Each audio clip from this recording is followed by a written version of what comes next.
Hi, Monica. Welcome. Oh, thank you so much for having me. This is so fun. This is exciting. I'm like trying to put all these beautiful, wonderful coaches together and talk for 10 minutes a week and see how we can come up with ideas to help our audience and see if they have any questions, they can send it to us and be happy to talk about the talk answer those questions as well. So Monica, tell us about yourself and what you do and how do you help people? Yeah, so I'm actually a licensed marriage family therapist. I'm certified in EMDR and certified in trauma therapy. So I consider myself to be a trauma informed coach, and I work specifically with the audacious, overworked, burnt out, high achieving folks. And I work with them to realign their passions with how they're showing up so that Mm, they can really show up in the right places as their best self so that they can keep doing their best work. beautiful. So do you work with men or women or both, or do you have any specific? Both. I feel like women tend to come to me more like frequently, but I definitely work with men and women. Beautiful. So the reason that we decided to have these episodes, as you guys know, I'm a relationship coach and we had a conversation prior to this session right now. And I said to her, I said, you know what? I talk about limiting beliefs in relationships and in individuals who want to be in a beautiful, loving, caring relationships. Hmm. But then the foundation is with that relationship that they have with themselves. Yeah. And the traumas and the limiting beliefs that are in the past relationships or any kind of the caregivers or childhood traumas, anything that in the past. And I said, oh my God, we work with the same kind of scenario of Yeah. people. But Yeah.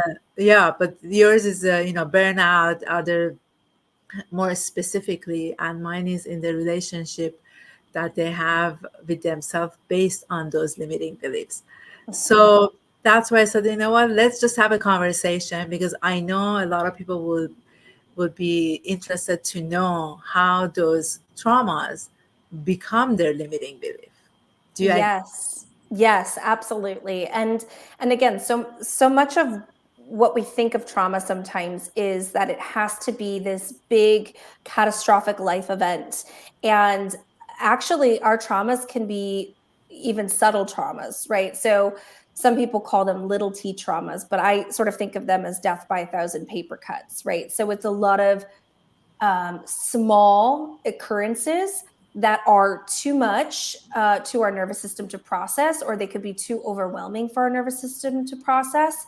And that is basically what makes it a trauma. And so when we think about trauma in that way, we can understand that we're constantly making meaning and forming Exactly. stories about ourselves and how we are in the world. And if we have a lot of these experiences, these little t traumas, right, we can actually start to form a narrative or a belief about ourselves in the world around us. And sometimes it's not so favorable. Exactly, exactly. It's just interesting. I mean, I had my own share of limiting beliefs that Sure. I Yeah, have we all worked do. on.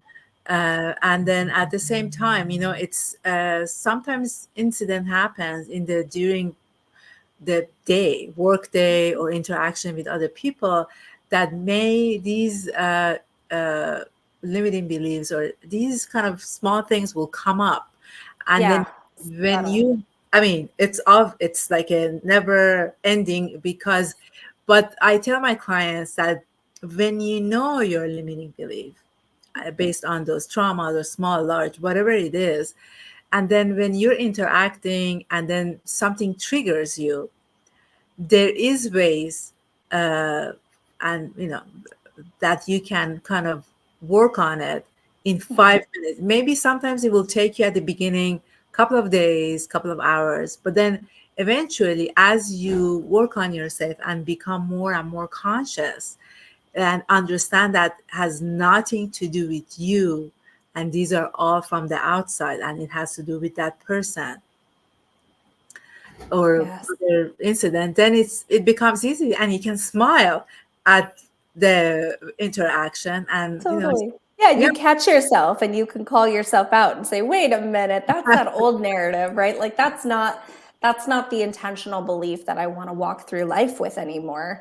And but you're right in that it takes the awareness first before we can have a choice, right? So we can't have a choice over what we're going to believe about ourselves until we understand what we're thinking, right? And so once we have that awareness of what our limiting belief is, that core belief, then we can start to challenge it and push back and reframe it or think of it differently or even do the healing work around it.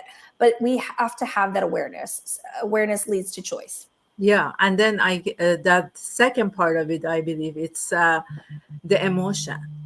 The Yeah. emotion that is connected to that. Is it sadness? Is it anger? Is it, I mean, any kind of emotion is that is connected to that incident, that belief.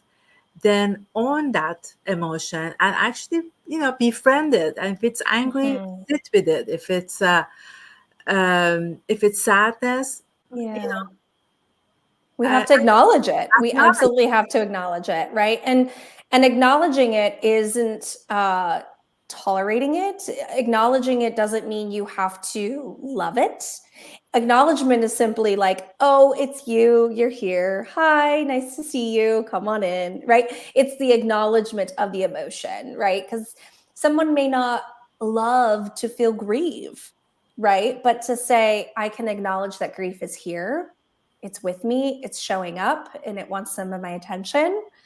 That is acknowledgement, right? And we can, like you say, befriend it, bring it closer, and Yeah. that's how we can start to feel it and heal it. Yeah, and then I mean, I give my clients an exercise. So understand the emotion, befriend the emotion, and Mhm. then ask yourself, what do you need? Maybe at that Yeah. moment, Mhm. to get to that second step, is just going for a walk. It's just getting that out of your system, making sure, or I don't know, crying. I mean, Yeah.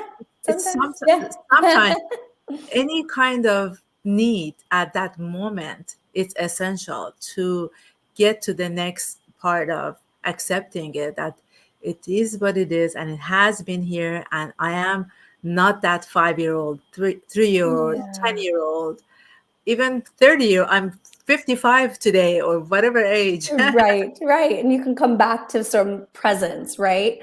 And so I love how you're describing it because yes, with every limiting belief or limiting beliefs are thoughts, right? There's sometimes subconscious thoughts that we have about ourselves. So with every thought generally is an emotion, right? Exactly. So we have to stay curious about what emotion am I feeling in this moment that I'm telling myself this story about who I am or how I can show up in the world, right? We have to almost play detective with it sometimes. With some of my folks, they can be really in their head. So they might say to me, like, I don't have an emotion with this. It's just a thought.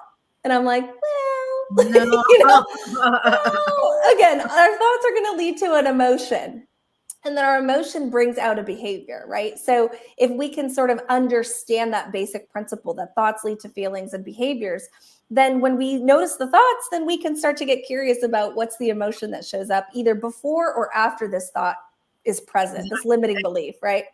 Beautiful, beautifully Yeah. said. Yes, it's just that it's a step by step. As part of the exercise that I give my clients, is maybe one during the day you can have put some alarms on your phone, Yeah.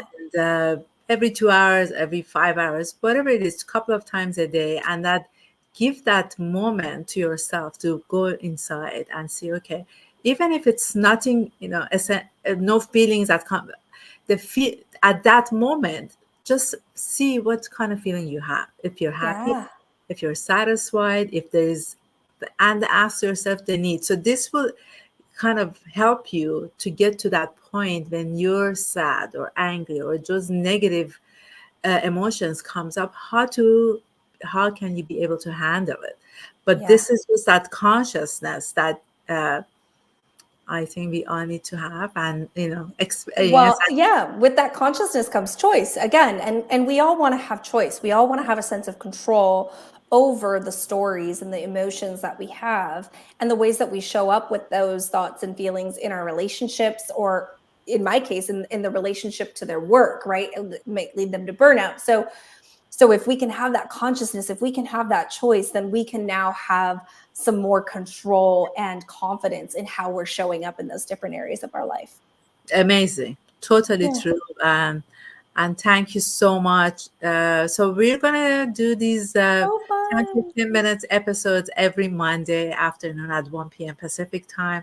So if you guys have any questions, I'm gonna put Monica's contact information and mine as well, and just make a comment.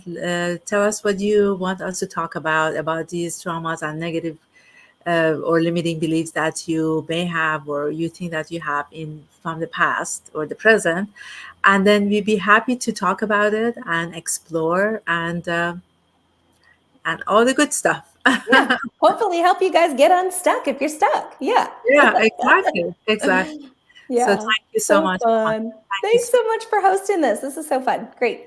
much. Have a See great day. you.